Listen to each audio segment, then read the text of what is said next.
দর্শক আসসালামু আলাইকুম। একটা গুরুত্বপূর্ণ খবর।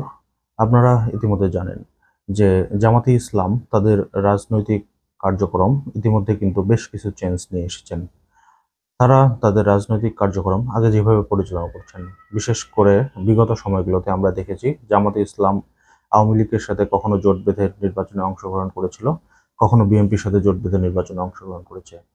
তবে এবার তারা সারা বাংলাদেশে এককভাবে প্রার্থিতা দিবে এবং একাই নির্বাচন করবে। যদিও বিভিন্ন জরিপে আমরা দেখেছি যে জামাতে ইসলামের জয় জয়কার অবস্থা। বিশেষ করে বাংলাদেশে এখন পর্যন্ত যতগুলো জরিপ হয়েছে, অনলাইন জরিপ হয়েছে, সেই জরিপগুলোতে কিন্তু জামাতে ইসলাম এগিয়ে ছিল। এছাড়াও কিছু জরিপে বিএনপি বা কিছু জরিপে আওয়ামী লীগ এগিয়ে ছিল। আমি মনে করি যে এবার নির্বাচন হলে বিএনপি ক্ষমতায় যাবে। কিন্তু জামাতে ইসলাম তাদের যে কাজকর্ম শুরু করেছে, তাতে করে এভাবে যদি চলতে থাকে তাহলে ভবিষ্যতে জামাতে ইসলাম বাংলাদেশে তারাও সরকার গঠন করার উপক্রম হবেন। তো জামাতে ইসলাম বেশ কিছু বিতর্কের জন্ম দিচ্ছেন, বিশেষ করে সন্তোষ শর্মা বা গোবিন্দ পরামানিকের মতো লোককে তাদের সমাবেশে উপস্থিত হওয়াকে কেন্দ্র করে ইতিমধ্যে ব্যাপক সমালোচনা তৈরি হচ্ছে। কিন্তু তাদের পক্ষ থেকে বলা হয়েছে এটা তাদের রাজনৈতিক কার্যক্রম বা রাজনৈতিক নতুন বন্দোবস্ত। কিন্তু আহ, ঠিক আছে সবকিছুই। তবে আমি মনে করি যে এই ধরনের বিতর্কিত লোককে আসলে তাদের সমাবেশে অংশগ্রহণ করতে দেওয়া উচিত না।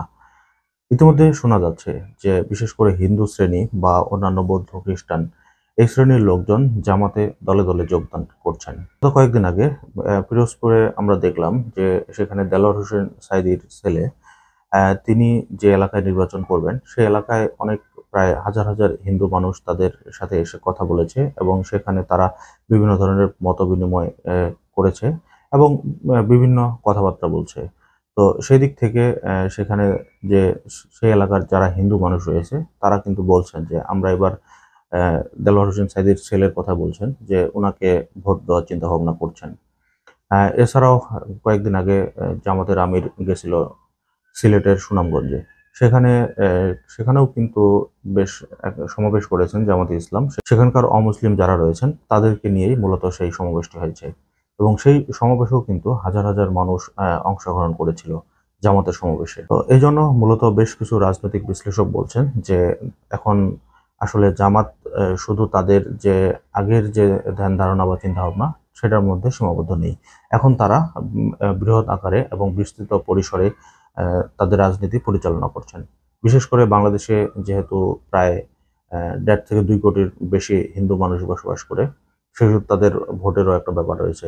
সবকিছু মিলাই কিন্তু জামাতে ইসলাম তাদের রাজনীতিতে ব্যাপক পরিবর্তন নিয়ে আসছে এবং এই হিন্দুরা কিন্তু এখন বলছে যে আমরা দেখেছি কিভাবে জামাতে ইসলামের লোকজন আমাদের মন্দিরগুলো পাহারা দিয়েছে, কিভাবে আমাদের পূজা মণ্ডপে তারা পাহারা দিয়েছে।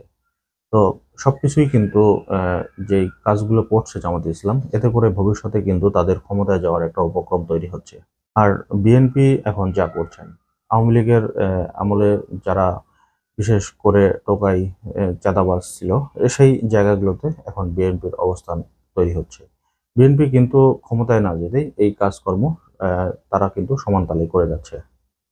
তো ইতিমধ্যে তাদের জনপ্রিয়তা যে 20 থেকে 30% কমে গিয়েছে, এটা কিন্তু তাদের অনেক নেতাকর্মী বলছে এবং তাদের নেতাকর্মীরাই বলছে যে তৃণমূল পর্যায়ে যে বিএনপির কর্মীগুলো রয়েছে তাদেরকে কোনোভাবেই কন্ট্রোল করা যাচ্ছে না। তো তারা ক্ষমতায় গেলে এখন যা শুরু করছে, ক্ষমতায় গেলে কি করবে সেটা একমাত্র ওপরওয়ালাই ভালো জানেন। তো এখন আসলে দেখার অপেক্ষায় যে জামাতে ইসলাম কি ভবিষ্যতে ক্ষমতায় যেতে পারবেন কিনা সেটা নিয়েও ব্যাপক প্রশ্ন রয়েছে। তবে আমি মনে করি যে বাংলাদেশে আওয়ামী লীগের শাসন দেখেছি, বিএনপির শাসন দেখেছি। তবে এবার জামাতে ইসলামকে একটা সুযোগ দেওয়া উচিত। তো আজকের মতো এই পর্যন্তই। আল্লাহ হাফেজ।